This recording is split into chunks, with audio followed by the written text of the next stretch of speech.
elle vit une lévitation du bras et elle tombe dans les pommes, elle s'évanouit. Bonjour à toutes et à tous, bienvenue dans cette vidéo. Je vais vous partager une histoire, vous allez voir.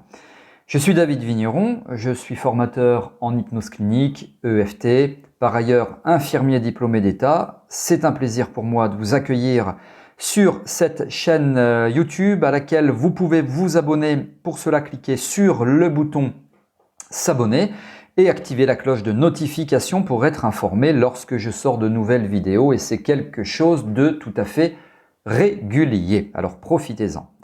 Alors vous l'avez compris, je vais vous évoquer cette histoire. Là, on est réellement sur de l'expérientiel, on est sur du partage d'expérience.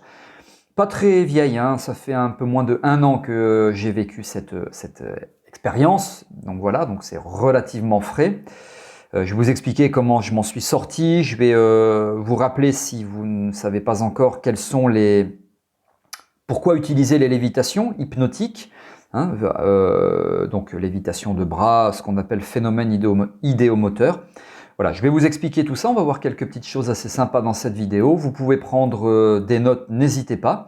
Et puis si vous-même n'avez jamais vécu de lévitation hypnotique de votre ou vos bras, eh bien, je vous propose de la vivre. Cette expérience, elle est surprenante. Vous allez voir, votre bras va se lever tout seul comme par magie, mais ce n'est pas de la magie. Peut-être même que ce seront les deux qui vont se lever tout seuls, vous verrez bien. Pour vivre cette expérience, eh bien, c'est sous cette vidéo, vous allez voir, et puis vous verrez, vous avez quelque chose là qui va vous plaire, je pense. Vivez une lévitation hypnotique de votre bras, c'est donc sous cette vidéo. Alors l'histoire, c'est quoi? J'ai une dame qui vient me consulter.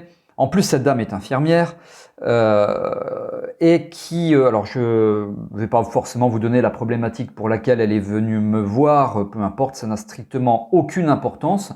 Et pour diverses raisons que je vais vous évoquer dans cette vidéo, j'utilise, faut pas dire toujours, mais quasiment toujours en tout cas, j'utilise quasiment toujours les lévitations.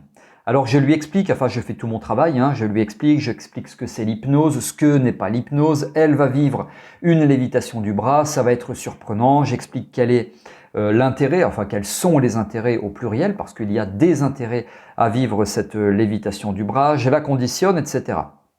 Et puis elle s'allonge, enfin moi c'est en position demi-assise, elle se met en position demi-assise sur mon fauteuil, c'est un fauteuil tout à fait prévu pour cela.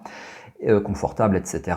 Et je commence l'induction hypnotique. Alors si vous êtes praticien en hypnose, vous voyez de quoi je parle. Et rapidement, j'ai des mouvements oculaires rapides, j'ai un relâchement musculaire, des signes de transe hypnotique divers et variés au niveau de la respiration et autres.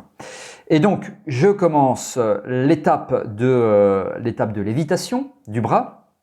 Donc là, contextuellement, imaginez-vous, la personne est en demi-assise, elle a les yeux fermés, donc elle est allongée, donc elle risque pas de faire une chute brutale de sa hauteur. Et donc, les yeux sont fermés et je commence la lévitation en lui demandant de concentrer sur le bras, son bras qui semble être plus léger que l'autre, etc.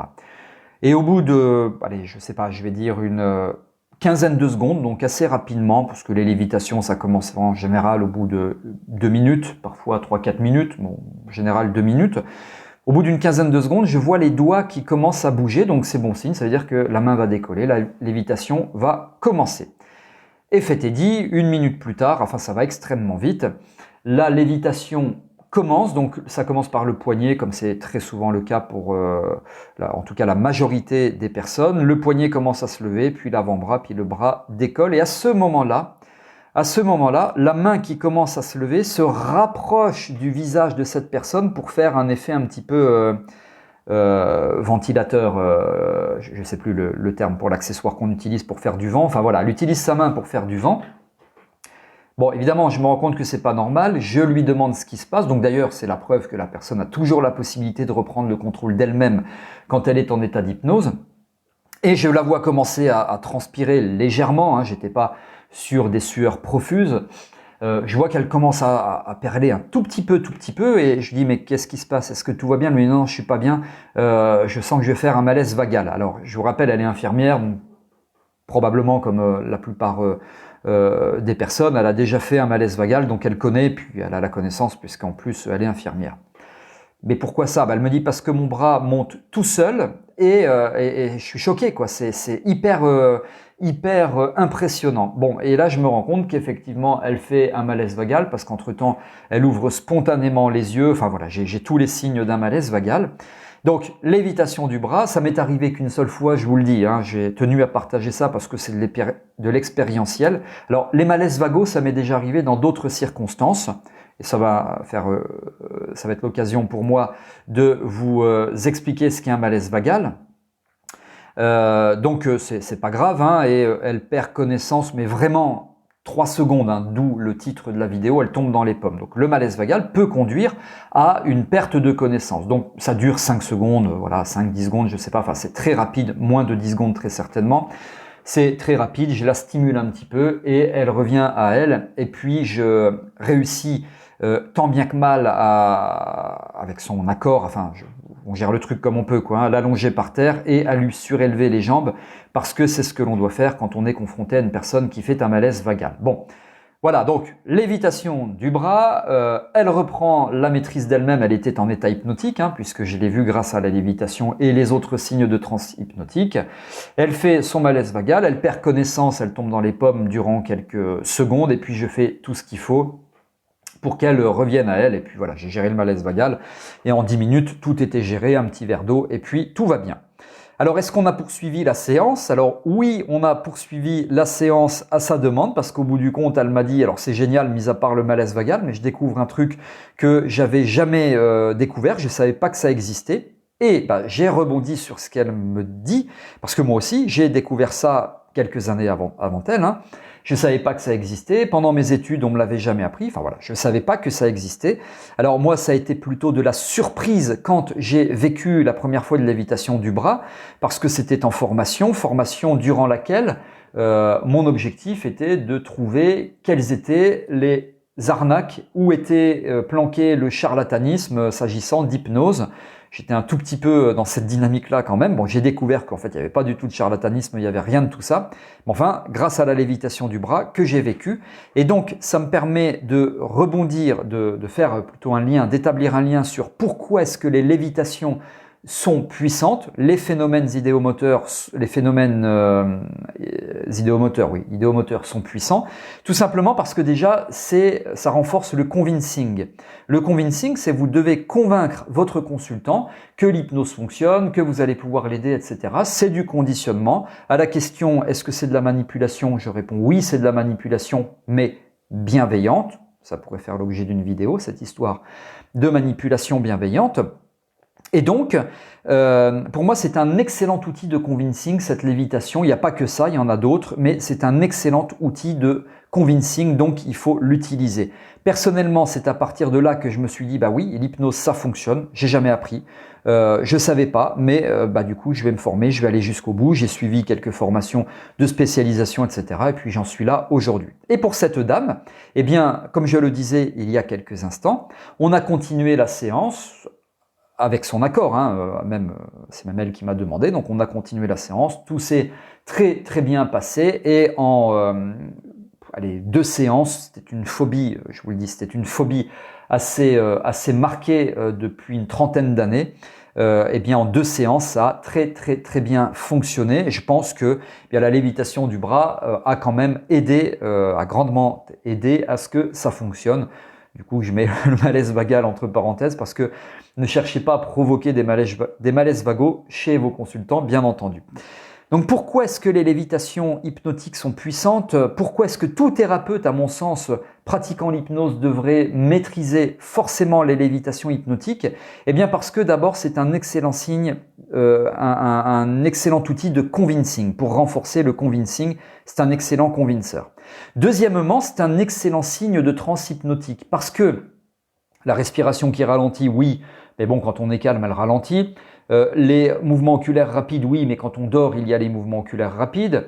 Les muscles qui se relâchent, oui, mais quand on est détendu, les muscles se relâchent. Ce ne sont pas des signes pour moi d'hypnose à proprement parler. Même si l'association de tous ces signes nous conduit forcément à dire ça y est, elle est en état d'hypnose, ok. Mais pour moi, le signe qui caractérise véritablement un état d'hypnose, eh bien, c'est la lévitation du bras. C'est-à-dire que toute personne qui vit une lévitation du bras, donc vous la voyez, dans 100% des cas, je me dis elle est en état d'hypnose. Donc excellent signe de transe hypnotique. Donc vous ne devez jamais vous passer de ces lévitations du bras. Donc il faut les maîtriser. Et pour finir, alors il y a plein d'autres explications, arguments que je pourrais vous donner qui caractérisent le fait que les lévitations sont extrêmement puissantes et qu'il faut les utiliser. Et troisième point, c'est que vous pouvez les utiliser pendant la lévitation ou après ou sur la fin de la lévitation. Vous pouvez les utiliser à visée thérapeutique, donc pour phobie, pour stress, pour douleur, pour résolution de problèmes, enfin pour tout un tas de choses. Donc vous pouvez les utiliser pour 1001 choses. Donc ne vous privez jamais d'utiliser les lévitations hypnotiques. Comme je dis toujours, si vous ne le maîtrisez pas, ne le faites pas parce que vous perdez 10 000 points, hein, donc s'agissant de votre crédibilité et des chances entre guillemets, que la personne atteigne son objectif. Par contre, si vous les maîtrisez, donc il faut les maîtriser, là vous gagnez 10 000 points. Croyez-moi, vous allez impressionner la personne, renforcer le convincing, vous munir d'un excellent signe de transe hypnotique, parce que je vous l'ai dit, la lévitation est la signature d'un état d'hypnose et vous allez, comme je l'ai dit, ça me permet de rappeler ce que j'ai expliqué dans cette vidéo, vous allez pouvoir vous en servir pour diverses problématiques thérapeutiques. Donc voilà à quoi servent les lévitations thérapeutiques, voilà l'histoire que je vous ai racontée. Je ne veux pas, l'histoire que je vous partage, je ne veux pas que vous pensiez qu'il faut systématiquement tomber dans les pommes ou provoquer un malaise vagal chez la personne que vous accompagnez. Non, loin de moi cette idée. Je veux que vous reteniez que les lévitations hypnotiques, c'est vraiment très important. Il faut vraiment les maîtriser. Tout thérapeute, hypnothérapeute devrait apprendre à les maîtriser. Je propose une formation en ligne qui défie c'est la meilleure en termes de rapport qualité-prix en francophonie et j'ajoute même que c'est la seule. Cette formation, elle vous permet véritablement de maîtriser les lévitations hypnotiques. Alors, je vous propose de la découvrir. C'est sous cette vidéo. Il y a des bonus dans lesquels j'explique les lévitations hypnotiques de groupe. Je partage aussi un script hypnotique qui contient l'ensemble des suggestions et des métaphores pour assurer des lévitations efficaces. Il y a plus d'1h30 de démonstration, ce qui représente cette démonstration. Je partage les étapes chronologiques pour parvenir à de superbes lévitations. Enfin voilà, il y a énormément de contenu dans cette formation. Il y a aussi le test fondamental que vous devez réaliser pour réussir à tous les coups. Je ne vous l'ai pas dit, mais sur cette dame, j'ai réalisé un test. Ça dure quelques secondes. Vous devez réaliser ce test. Personne n'en parle dans les formations. Moi, je vous en parle. Il y a beaucoup de contenu. Donc, c'est sous cette vidéo. Vidéo que vous avez aimée. Vous pouvez liker en cliquant sur le pouce bleu. Si vous avez des remarques, des commentaires, des suggestions ou autres, eh bien n'hésitez pas à m'en faire part. Je réponds sans aucun intermédiaire avec plaisir. Merci de m'avoir écouté. Je vous donne rendez-vous pour de prochaines vidéos. À très bientôt.